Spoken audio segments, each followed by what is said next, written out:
Intervention de ce matin, les cheminots en ont assez de vos réorganisations et d'être pris pour des idiots. Sans revenir sur les restructurations que vous initiez, la Lorraine et ses cheminots se retrouvent exsangues et meurtris. En 7 ans, ce sont près de 2170 emplois qui ont disparu sur notre territoire. Pourquoi alors continuer de saborder notre belle entreprise? D'un côté, le président Pépi réaffirme sa fierté et félicite les cheminots pour le travail colossal accompli, et de l'autre, nous annonce la suppression de plus de 200 agents sur les gares fret de Voipy, Blainville, Conflans-Jarny, Nancy et Thionville. Le domaine matériel envisage quant à lui de transférer l'atelier de Montigny avec nos savoirs et savoir-faire à l'opérateur privé Valdune, avec au passage moins 50 emplois. Comment pouvez-vous laisser faire la suppression du CREM et ne pas profiter de la complémentarité des deux sites de Metz et de Nancy, si ce n'est une nouvelle fois de supprimer des emplois et laisser libre le site à d'autres et de transférer notre travail à l'opérateur privé Fougères? Comment se fait-il que l'EEV envisage la suppression de guichets, voyageurs et d'agents d'escale, alors que tout le monde s'accorde à dire qu'il faut réhumaniser les gares et à recréer du lien? Comment pouvez-vous faire circuler des trains en EAS avec tout ce que vous connaissez comme agression, incivilité depuis le début de l'année? Comment pouvez-vous accepter, vous qui venez de l'équipement, la politique actuelle à l'infra-V? Regardez ce qui s'est passé dernièrement dans la Meuse, où les règles de sécurité n'ont pas été appliquées. Vous avez un devoir de réagir. À l'infra-T, ce n'est pas mieux. Pourquoi mettre un mur virtuel entre les divers intervenants dans la chaîne sécuritaire? Et ça, est-ce ça l'accès libre et non discriminatoire au réseau? Rappelez-vous pourtant de Zoufgun, où justement la possibilité de communiquer entre agents a conduit à ce drame.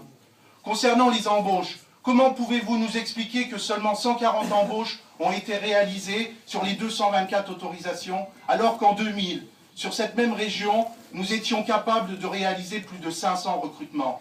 Comment pouvez-vous accepter que la direction régionale se délocalise de cette gare pour se retrouver en location dans les bureaux d'une banque? N'est-ce pas un symbole pathétique dans ce monde qui a perdu tous ses repères? Je terminerai sur le mal-être des cheminots et leur souffrance. Vous avez un devoir moral de réagir sur ce sujet, car sans votre intervention et une prise de conscience collective, et à tous les niveaux, nous aurons malheureusement encore des drames sur notre région. Nous devons mettre tout en œuvre pour que de tels drames ne se reproduisent plus jamais. Vous voyez, monsieur le directeur, nous sommes conscients que vous ne répondrez pas aujourd'hui ou partiellement à nos questions. C'est pourquoi les cheminots, avec la CGT, ont décidé de vous faire réagir. Par ces interventions, mais également en vous offrant à vous et à vos DET, ces cocottes qui peuvent, avec un peu d'imagination, représenter le travail au quotidien des cheminots. En effet, les cheminots travaillent 24 heures sur 24, 365 jours sur 365 jours, pour faire fonctionner le service public dont nous sommes si fiers. Alors, en revenant après les fêtes de fin d'année, deux choix se poseront à vous.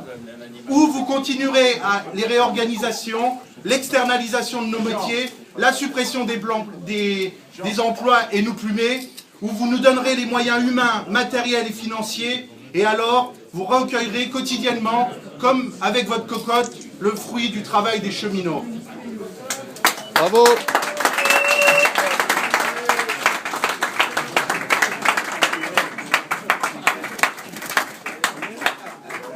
Je n'ai déjà pas touché une poule, il ne peut pas prendre une pioche. Sur le truc, moi je voudrais quand même que vous nous disiez comment vous allez informer les usagers. Personne n'a ramené du maïs là? Jarville-Méret, sur Revigny-Nancy et sur bien d'autres lignes que vous allez supprimer les trains. Vous allez supprimer les trains du 18 au 1er. Et pour le moment, les usagers ne sont même pas au courant, monsieur Autreux. J'aimerais quand même que vous nous donniez une réponse. Comment, d'ici lundi, vous allez informer les usagers? Ah, viens le chien.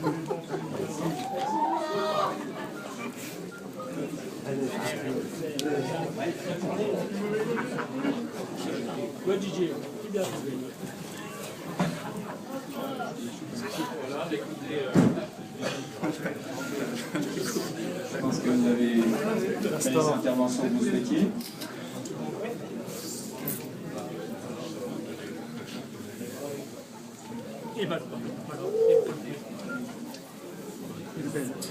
Magnifique. Je pense que ce serait vient de rendre Mais sans plume, c'est sûr que c'est moins beau. liberté. Elle est libre. Elle est libre.